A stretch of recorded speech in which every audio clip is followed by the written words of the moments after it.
मैं आप सभी के लिए लेके आ गया हूँ सेकंड पार्ट। यूनिवर्स का जो फैक्ट वाला क्वेश्चन है उसका मैं सेकंड पार्ट लेके आ गया हूँ। ये बहुत इंपॉर्टेंट पार्ट है। अगर आप में से बहुत सारे लोग होंगे जो कॉम्पिटिटिव लेवल की प्रिपरेशन कर रहे होंगे, चाहे आप किसी भी कंपटीशन की प्रिपरेशन कर रहे हो, आपके लिए ये बहुत ही यूजफुल होने वाला है। और स्पेशली फॉर बिहार दरोगा और बिहार एसआई में जो सिलेक्शन लेना चाहते हैं उनके लिए बहुत इंपॉर्टेंट है, और बाकी सारे कॉम्पिटिटिव लेवल के लिए ये बहुत यूज़फुल है। तो आइए बिना टाइम वेस्ट किए हम स्टार्ट करते हैं इस वीडियो को और समझते हैं कुछ बहुत सारे इंपॉर्टेंट फैक्ट जो कि यूनिवर्स से रिलेटेड हैं, जो कि गैलेक्सी से रिलेटेड है। और ये टॉपिक आपके हर एक जीएस पेपर में मिलता ही मिलता है। तो आइए, हमने आपके लिए कुछ क्वेश्चन, बहुत इंपॉर्टेंट क्वेश्चन सेलेक्ट किए हैं जिसके मोस्ट प्रोबेबिलिटी चांसेस हैं कि एग्जाम में पूछा जा सकता है। इन सारे क्वेश्चंस को एक एक करके हम डिस्कस करेंगे। तो पहला क्वेश्चन है हमारा, which planet has a day that last approximately 24 hours similar to Earth. ऐसा प्लैनेट का नाम बताओ जो कि अर्थ की तरह 24 आवर्स का वहां के दिन होता है, डे होता है। तो इसका आंसर होगा आपका मार्स। मार्स अप्रोक्सीमेटली 24 आवर्स का डे होता है। आइए देखते हैं नेक्स्ट। हमें एक्चुअली इसका फैक्ट वाला जो बेसिस है, जो पोर्शन है, उसको हमें याद करना है, कंप्लीटली याद रखना है। अगर आप ये वीडियो देख लेंगे तो आपको बिल्कुल इजी वे में याद हो जाएगा। तो दूसरा क्वेश्चन आप लोगों के लिए, which planet is known as the windiest planet. इसको बोलते हैं नेपच्यून। मतलब यहाँ पे कंप्लीटली बहुत मैक्सिमम हवा होता है, एयर होता है, विंड होता है ना। तो उस तरीके से जैसे हमारे अर्थ पे विंड होता है, विंड, हवा, एयर, सेम वैसे नेपच्यून पे मैक्सिमम पाया जाता है। तो विंडिएस्ट प्लैनेट बोला जाता है इसको। विच planet has the longest year in the solar system. Solar system में एक ऐसे प्लैनेट का नाम बताना है जिसकी मतलब साल होती है, ईयर्स होता है, वर्ष होता है, और बहुत बिग होता है। उसका नाम है Neptune. Neptune is your first answer, option number A. इसी के साथ हम देखते हैं next question, which planet in the solar system spines on it's side. Spines on it's side, तो इसका आंसर क्या होगा हमारा, यूरेनस। इसी के साथ मूव करते हैं next. What is the lightest gas in the universe. आपको बताना है कि सबसे हल्का गैस कौन सा यूनिवर्स में है, उसका नाम है हाइड्रोजन। जब भी आप लोगों ने देखा होगा कि कुछ चीज़ें बनती हैं, कुछ रॉकेट या कुछ लॉन्च करना होता है तो मैक्सिमम हाइड्रोजन का ही यूज करते हैं। और आपको एक और चीज़ पता होगी, जो सन है, सन में हाइड्रोजन जो है वो 74% अवेलेबल होता है, और हीलियम कितने परसेंट होता है, 24%।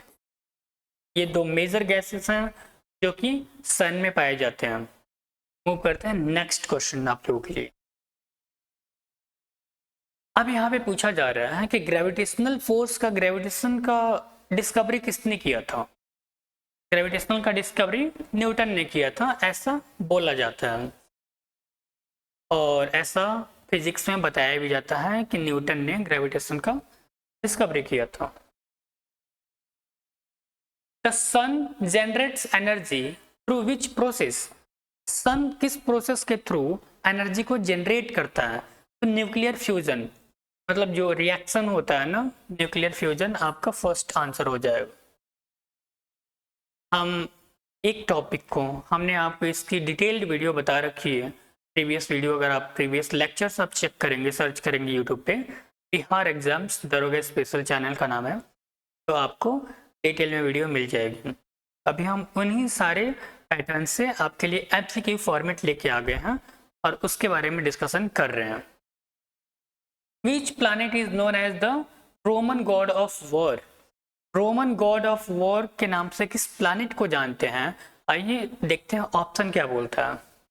Mars, mercury, Jupiter, Saturn. तो हमारा ऑप्शन होगा फर्स्ट, मार्स। मार्स को हम रोमन गॉड ऑफ वॉर के नाम से जानते हैं। Largest mass in the solar, आपको बताना है कि सबसे ज्यादा मास किस प्लैनेट के पास होता है सोलर सिस्टम में। तो आप सबको पता है जिसका सबसे बिगेस्ट जो प्लैनेट है उसी का मास भी बहुत ज़्यादा होगा, तो जुपिटर इसका आंसर होगा, ऑप्शन नंबर डी।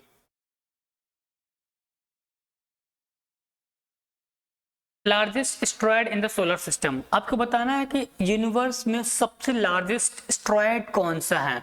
सीरीज नाम है इसका, सीरीज, और इसका दूसरा भी प्रोनाउंसिएशन हो सकता है कीरिस, सीरीज ही बोलेंगे इसको। Which space telescope is famous for providing detailed image of distant galaxies. Hubble theory, Hubble discovery आपने पता है 1929, ये डिटेल में वीडियो मैंने यूट्यूब पे अपलोड कर दिया है, तो इसके बारे में अगर आपको पता करना है तो आप एक बार चेक करिए। तो इसका ऑप्शन होगा B, Hubble. The dark side of the moon, dark side of moon को हम क्या बोलते हैं, ऑप्शन को सेलेक्ट करना है।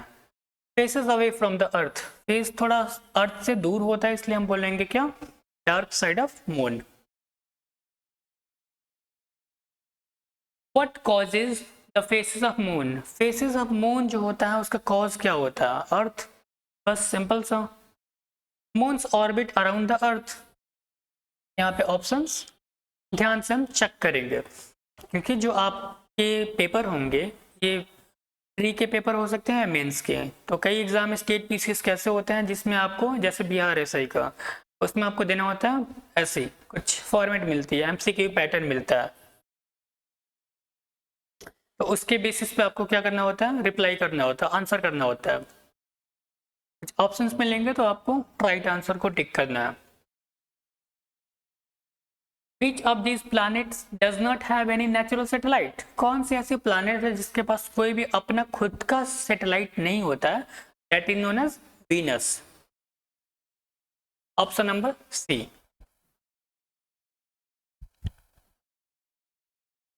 What is the largest moon of Saturn? Saturn का सबसे लार्जेस्ट मून होता है Titan, Titan is the largest moon of Saturn. What is the term for a planet that orbits a star outside our solar system? Exoplanet या exoplanet, जो हमारे solar system से बाहर हैं, एक्स मतलब बाहर, एक्सोप्लैनेट बोला जाता है। अब कौन से प्लैनेट को सबसे ज्यादा सिस्टमेटिक जो आइसी रिंग्स होते हैं, आपको मैंने बता रखा है रॉक्स और आइस से मिलकर बना होता है रिंग्स, तो रिंग्स का अगर कोई भी क्वेश्चन मिल रहा है आपको, आपको इतना समझना है कि वो सैटर्न ही है, सैटर्न ही उसका राइट आंसर है, तो हमारा right answer D. Celestial object is known as the Earth twin in size and structure, Venus, ये सबको पता है, फर्स्ट ऑप्शन करेक्ट होगा, क्योंकि ये क्वेश्चन, इस सेम क्वेश्चन हमने डिस्कस कर रखा है जब आपने पिछला लेक्चर देखा होगा यूनिवर्स के बारे में, 100 फैक्ट्स के बारे में बात कर रहा हूँ, तो ये उसका सेकंड पार्ट है। Who was the first human in space? आपको बताना है कि सबसे पहला ह्यूमन कौन है स्पेस में, कौन था, तो आपके सामने ऑप्शन कुछ ऐसा है, यूरी गैगरियन, यूरी गैगरिन आप बोल सकते हैं ऐसे। Which of these moons is the largest in the solar system? सबसे लार्जेस्ट मून होते हैं गाइनीमेडे, गाइनीमेडे सबसे लार्जेस्ट मून होता है, गाइनीमेड जिसको बोलते हैं, सोलर सिस्टम में सबसे लार्जेस्ट मून होता है। Which planet has the most intense storm in the solar system? Jupiter, option number C. ये सारे फैक्ट के बेसिस पे और स्टेबल स्टैटिक्स बोल सकते हैं एक तरीके से, और ये चेंजेबल नहीं होता है, ये जैसा है वैसा ही रहेगा, जो आपको चीज़ें मैं बता रहा हूँ बहुत इंपॉर्टेंट है दोस्तों, तो आप इसको ध्यान से अपने एग्जाम की प्रिपरेशन के लिए बहुत अच्छे से डिस्कस देखेंगे डिस्कशन को। The phenomenon where the moon completely covers the sun is called total solar eclipse। अब आपको पता है कि जब सूर्य ग्रहण कब लगता है, ये आप सबको पता होना चाहिए, सूर्य ग्रहण, सोलर इक्लिप्स क्या होता है ये। What is the largest type of star in the universe? Supergiant is the largest star in the universe. ये आपको बहुत याद रखना है, बहुत अच्छे तरीके से। The planet known as the Roman god of the sea, Neptune. Neptune मेरे दोस्तों, नेपच्यून को Roman god of the sea बोला जाता है। Roman god of word is different and sea is different. Which planet has the fastest wind in the solar system? Neptune. Neptune से बहुत सारे question बन रहे हैं, और इवन नेपच्यून से बहुत सारे क्वेश्चन पूछे भी जाते हैं पेपर में। प्लैनेट से बहुत सारे क्वेश्चन आते हैं। Which planet has the most similar length of, मतलब बताना मार्स, ये तो आपको मैंने अभी बताया। कई बार ऐसा होता है दोस्तों कि एग्जामिनर आपके पैटर्न को, एग्जाम जो क्वेश्चन है उसको थोड़ा मॉडिफाई कर देता है। जैसे अभी हमने देखा कि बताना अप्रोक्सीमेटली जो अर्थ की तरह होता है दिन, वो मार्स पे होता है 24 आवर्स, बट यहाँ पे और डे लिख दिया। तो डे लिख देने का मतलब कि थोड़ा मॉडिफाई कर दिया। जब मॉडिफाई कर दिया तो आपको डरना या घबराना नहीं है, आपको कॉन्सेप्ट पे ध्यान देना। अगर आपका कॉन्सेप्ट क्लियर है, आप बिल्कुल बहुत ईजिली कर सकते हैं। तो हम फोकस करेंगे ज़्यादा कॉन्सेप्ट पे ही। Which element make up the most of the sun's compositions? Hydrogen मेरे दोस्तों, हाइड्रोजन के बारे में हमने पढ़ा 74% पाया जाता है सन में। Which is the smallest moon in the solar system? Deimos is the smallest moon in the solar system। और सबसे बड़ा वाला कौन सा मून है? डायनामाइट। इस चीज को याद रखेंगे। The term supernova refers to explosion of star. Supernova क्या होता है? स्टार्स की ब्लास्ट होने की जो कंडीशन होती है, that is known as explosion of stars. Supernova को डिस्क्राइब करता है। Having a great dark spot, Neptune मेरे दोस्तों, नेपच्यून। कई लोग इसको बोलेंगे नेपट्यून, है ना, नेपच्यून भी आप बोल सकते हैं, नेपच्यून ही बोला जाता है वैसे। What is the name of the first artificial satellite? सबसे आर्टिफिशियल फर्स्ट आर्टिफिशियल सैटेलाइट के बारे में बात हो रही है, तो आपको बताना है कि पहला आर्टिफिशियल सैटेलाइट कौन है। स्पुतनिक 1, स्पुतनिक 1 मेरे दोस्तों। Which planet is known for its tilt of approximately 98 degrees? कौन से प्लैनेट को ऐसे जानते हैं? यूरेनस 98 डिग्री तक टिल्ट माना जाता है। Option number C. What is the only natural satellite of earth? Moon मेरे दोस्तों, moon. Option number C. Moon ही एक ऐसा सैटेलाइट है जो अर्थ का खुद का नेचुरल सैटेलाइट माना जाता है। अर्थ के बारे में बात कर रहा हूं दोस्तों। Which planet was demoted to dwarf planet status in 2006, that is Pluto।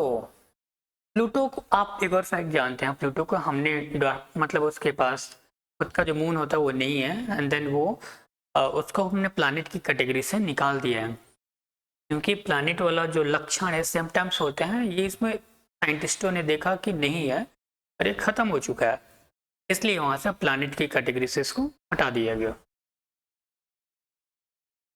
Which of the following is the most abundant element in universe? Hydrogen. Hydrogen बहुत ज़्यादा पाया जाता है यूनिवर्स में। अभी आपको मैंने सन का एक बताया डेटा कि 74% हाइड्रोजन होता है। Light year is unit of distance. Distance को मेजर करने के लिए हम लाइट ईयर का यूज करते हैं, जो कि आप सभी के लिए एक बहुत ही प्यारा सा क्वेश्चन। अगर आपको पता है इसके बारे में तो बताइए। Speed of light, speed of light बताना है दोस्तों।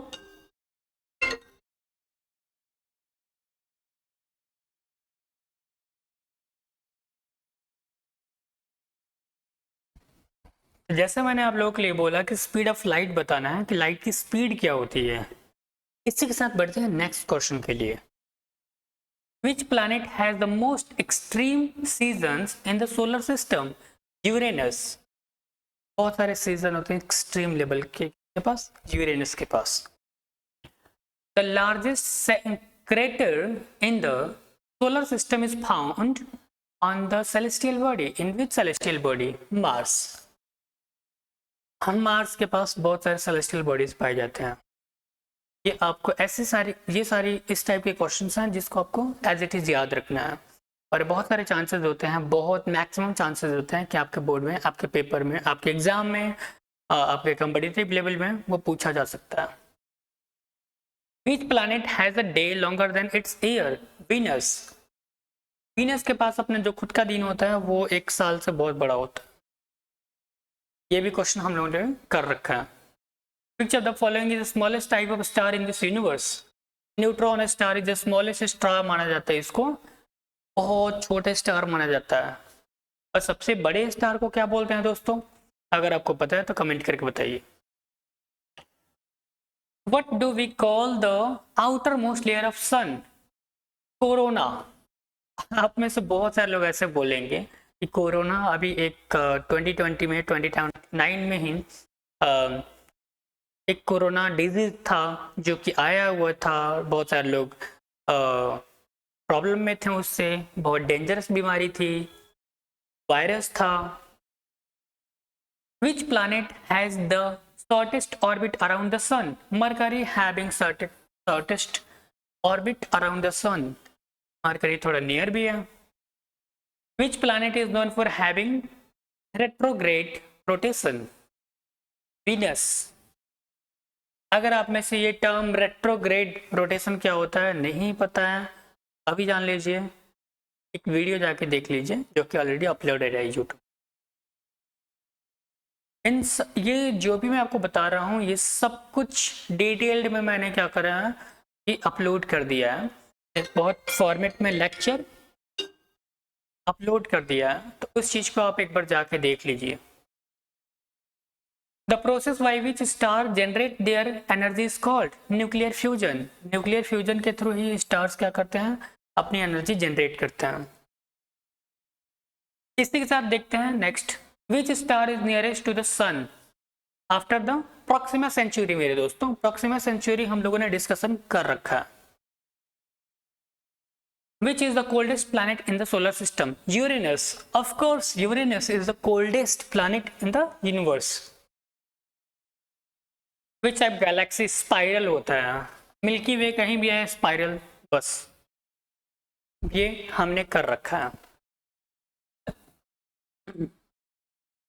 Space passes into the shadow of another object is called eclipse. Eclipse जैसे होता है ना कि जो सन आता है उसके बीच में मून आ जाता है, सन और अर्थ के बीच में, तो क्या लगता है दोस्तों आपको बताना है। ये फाइनल क्वेश्चन रहा 100 number. What is the term for the point in the planet orbit when it's closer to the sun? Perihelion. Perihelion is that term which is known as that. ये सारे फैक्ट के basis पे हैं जो कि universal fact से मैंने आपको सारे क्वेश्चंस दिए थे। आई होप आपको ये वीडियो बहुत अच्छी लगी होगी और आपको समझ आया होगा। अगर आपको किसी भी टॉपिक में थोड़ी कुछ वर्ड्स में अगर कोई डाउट है तो आप कमेंट करके वो चीज़ पूछ सकते हैं। तब तक के लिए धन्यवाद, फिर मिलते हैं नए वीडियो के साथ।